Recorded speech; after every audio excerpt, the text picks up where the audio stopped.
Hi, everybody, and I'm really excited to be here today because I get an opportunity to kind of talk about a thing that happened to me and a thing that's brought some interesting joy and peace into my life, despite it being at the time a relatively chaotic event that I guess would have scared the pants off of a lot of people.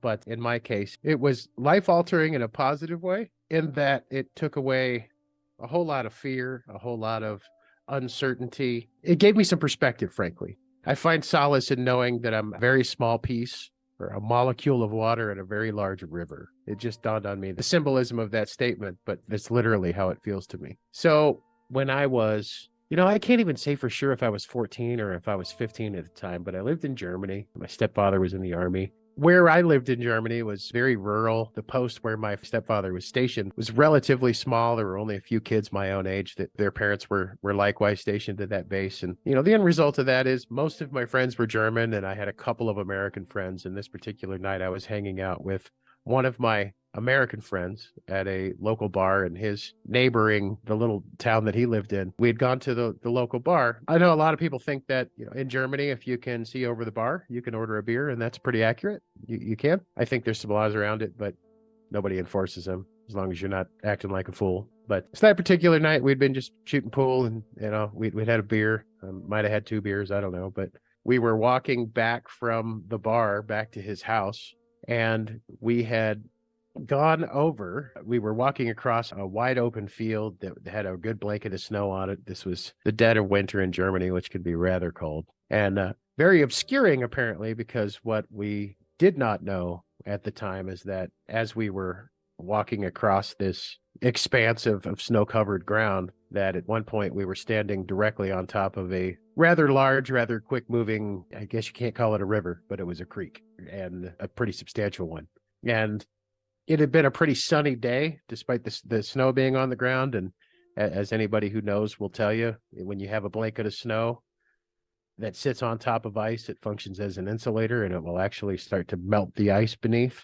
And I remember, as I was walking, I heard this crack. And when I felt that, there was just this surge of adrenaline that kind of went through me. And I stopped dead in my tracks, and I started thinking about, trying to distribute my body weight over as large a percentage of this as I could, because I knew I was standing on really thin ice, literally. So as I was kind of trying to sink down a little bit, bend my knees a little bit and maybe think about laying flat so I could distribute my weight a little bit, no, it was done. Cracked right directly through the ice. And it was scary. I remember all of it. A lot of people will tell you that they don't remember the couple of, the few minutes leading up to this stuff, but I remember it vividly because it was shocking. And I was hyper aware because of the adrenaline kind of coursing through my system. Next thing I know, I'm under the ice, and it's dark outside, and there is no ambient light to come in from anywhere. And I just sat there for a second, trying to compose myself from the shock of being just almost flash frozen. It was so cold. And I'm looking for anything, any kind of purchase. And I'm punching at the ice, and it's not budging. Apparently it was thick enough to take a solid punch from a 14-year-old, but not enough to carry my, at that time, probably 180 pounds of weight. So I struggled, and I could feel myself being carried a little bit by the by the flow of the water. And it didn't take long, because I hadn't taken a deep breath right before I went under. I had no time to kind of prepare for what was about to happen, but it couldn't have been more than 30 seconds that I was kind of clawing at the ice, and I could hear my friend, kicking at the ice, and it just wasn't doing anything. I was stuck, and I didn't know where I was. I couldn't tell how far I'd gone down, how much I'd moved. There was no visual purchase of this is there and this is no. It was black because it was so dark outside, and it just wasn't any light. And I remember my body at one point just kind of went, well, we got to attempt to breathe if nothing else. And I did. And I remember I remember the cold of feeling all of this water kind of rush into my lungs. But then I just felt myself kind of drift off and lose consciousness. This is where I had the life-altering experience of having seen what I believe to be, what I'm certain is, the other side of this equation.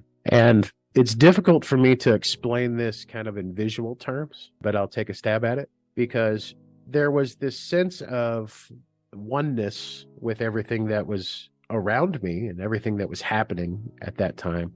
And it was almost like I was kind of like blossoming out a little bit while maintaining my individuality, my individual consciousness. I felt connected to an indescribable and almost impossible number of things all at once. It was almost as if, and again, I have to express this, I refer to this completely metaphorically because this is not what manifested visually, but it was as if I had been sitting in a completely dark, endless expanse of nothing, and then a light came on.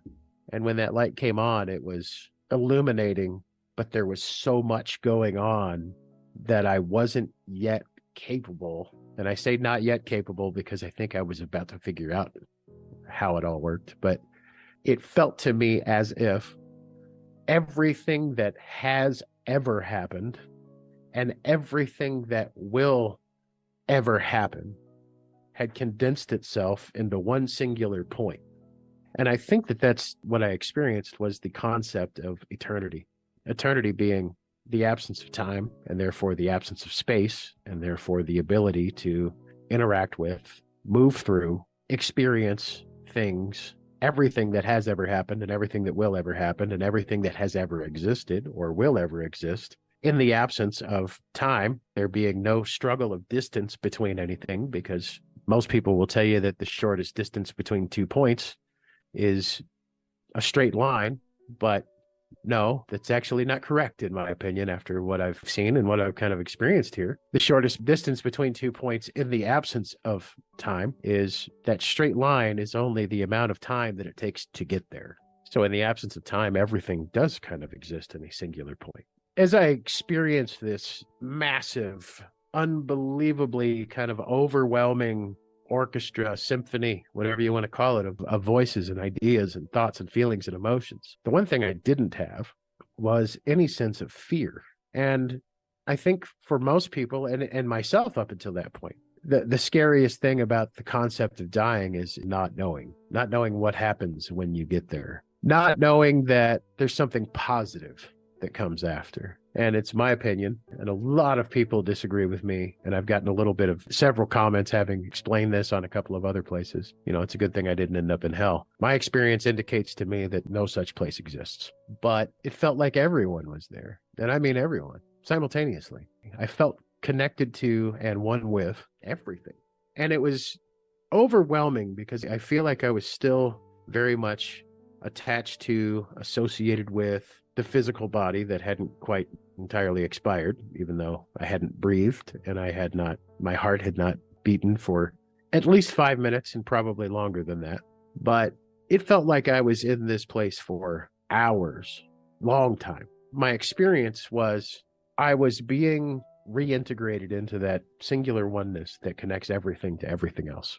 And I was being eased into it as I was separated from the physical body. But there was no fear. In fact, I found myself almost excited about what was coming because I had this tremendous sense the entire several hours, it felt like, that I was about to fully understand it. I knew that I was going to get a grip on everything immediately, that there was nothing to be concerned about. There was nothing to be afraid of.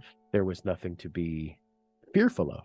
It was just a different state of existence where knowledge, where wisdom, where a full understanding, not confined within this, ultimately relatively small organ that helps us animate a body. I think the only thing that people are really afraid of is things that can hurt them. And I didn't feel like anything could hurt me there. I was just there. Still interested and still myself and still who I am, still an individual. But I felt like a little bit of my individuality was even about to be deconstructed. Still maintaining myself, but not, no eyes, no hands, no mouth. So all of this feels to me, looking back, very ethereal, very difficult to explain with the 5 main senses that human beings have. But the interesting thing about all of this entire experience for me was the absolute sense of content that I experienced after having just experienced probably the scariest thing I've ever experienced, which was taking in a wave of freezing cold, disgusting creek water into my lungs, knowing that had just happened and knowing that I was dead and being perfectly content with that. No sense of sadness.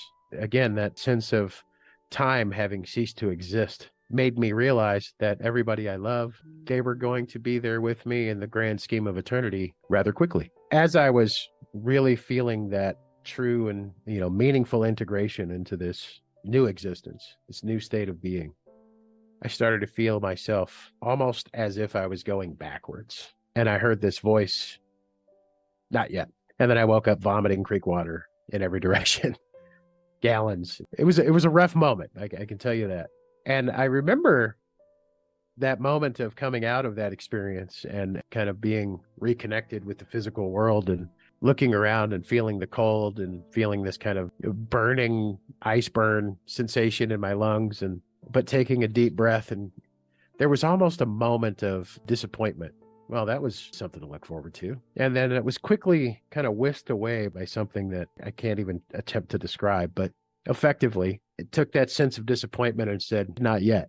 So as I looked around me and I looked at my friend who is now kneeling next to me with a paramedic that apparently he'd found on the side of the road while he was trying to wave people down because he couldn't get to me. They had stomped through the ice in an effort to get to me. And according to that paramedic, I'd been under the ice for quite a while, 5-10 minutes. He wasn't sure that they'd been performing CPR and he was about to give up for several minutes. So an ambulance came shortly thereafter. As soon as I woke up and I sat up and I immediately warmed up, which was fascinating. I was taken to the hospital in an ambulance and I was there for an hour. They couldn't see any signs of, loss of brain function or any other physical impairments that had come about as a result of this experience. And I know a big long pause there because it's mind blowing to think about that I literally stopped breathing. I filled my lungs with dirty creek water. I had a little bout of pneumonia for a couple of days because of the water I'd taken onto my lungs, but otherwise I was fine, perfectly fine. The most interesting thing about this entire experience for me is what I brought back with me. I found myself immediately with this fascinating capacity to walk into a room, interact with any human being, and pretty much know where they stand, pretty much know who they are as a person. Some people say, you're an empath. Well, okay. But my kids can't get away with anything because I know as soon as they start lying, tell the truth. Most powerfully for me is the number of people that I've encountered over the course of the last, I guess it's been 30 years since that happened, almost 30 years, which is crazy. The synchronicity of things is mind-blowing because I interact with people on Twitter consistently that don't even know about this experience because they seem to know that somehow I'm going to provide some kind of meaningful counsel, something that I can say or something that I can do that's going to help them get through a difficult moment. And for anybody that's out there, I just want to tell you this. If you are petrified by the concept of parting this world, I implore you to stop. It's not a scary experience. And I know there's been some horror stories out there from people that claim that they've gone to the other side and they've seen hell. And I don't know how those people are living their lives, but I had zero of that experience myself. If there's any indication that the dying brain does things in an effort to keep itself alive, I would say that attempting to scare somebody with the concept of hell to reignite the endocrine system, to fire up the adrenal glands and get you scared and hopefully start your heart again would be a good way to do that. But I literally had a voice tell me, not yet. And it was caring, but it was almost as if the decision was just made. No, not yet. But I did give you a glimpse. And on the other side of that glimpse is an opportunity for me to interact with, all of you, to provide some peace and solace, I hope, for anybody that's concerned about what's coming on the other side of this crazy place that we live. And that the physical body that you currently possess is just that. It's a possession. It's not you. That's a big one for me. So what I beg for in my interactions with people that I talk to about this life-altering experience is compassion is powerful. Looking for people's true motivations is powerful. Understanding the motivations and the fears and the excitement of other human beings will lead you to a path of reason and common sense and love. And I think love is more important than anything. I think it's the purest thing that you can experience because I was enveloped by it for that period of time that I was not present here on whatever this plane is. I guess I'll wrap up just by kind of saying this. On my own YouTube channel, one of my catchphrases, and I mean it, is I love you. I respect you, and if I have to, I will protect you. And it doesn't matter who you are. It doesn't matter what your political beliefs are, even if they're completely the opposite of mine. It certainly has nothing to do with what race anybody is or what religion somebody is or who they worship or whatever. I say that emphatically because of this experience that I had leading me to the conclusion that, well, I'm part of you and you're part of me, period.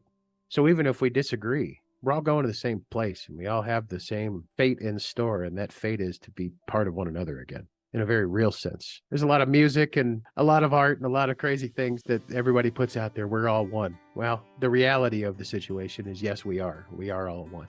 And we need to love each other. And we need to respect each other. And we need to protect one another. And compassion is key. So, as I always say on my own channel, I love you, I respect you, and if I have to, I will protect you. I really enjoyed being here. So, thanks for the invitation.